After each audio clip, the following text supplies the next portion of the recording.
अगर आपको टाइफाइड हो चुका है और उसका इलाज आप एंटीबायोटिक्स के ज़रिए करना चाहते हैं तो यही आपकी ज़िंदगी की सबसे बड़ी और संगीन गलती होगी।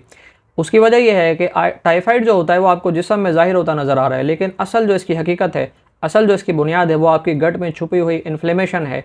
तो जब भी गट के अंदर इन्फ्लेमेशन होगी तो आपको टाइफाइड पैदा हो सकता है। और टाइफाइड की दो कंडीशंस होती हैं, लेकिन सबसे ख़तरनाक काम जब भी आप एंटीबायोटिक्स से इसका इलाज करना चाहते हैं तो ये एक ख़तरनाक कंडीशन में तब्दील होता है जिसे हम कहते हैं ऑटो इम्यून डिजीज़।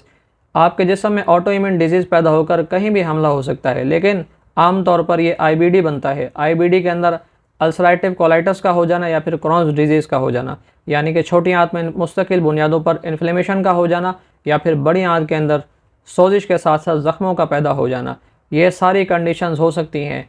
तो फिर इसलिए एक और बात, टाइफाइड की दो कंडीशंस होती हैं। मैं आपको इस वक्त एक कंडीशन के बारे में बताकर उसका इलाज समझाता हूँ कि किस तरह से घर में बैठकर आपने खुद इसका इलाज करना है। सिर्फ 10 दिन के अंदर आपका टाइफाइड ख़त्म होगा, 11वें दिन की आपको नौबत नहीं आएगी। तजुर्बाशुदा है और आजमूदा है।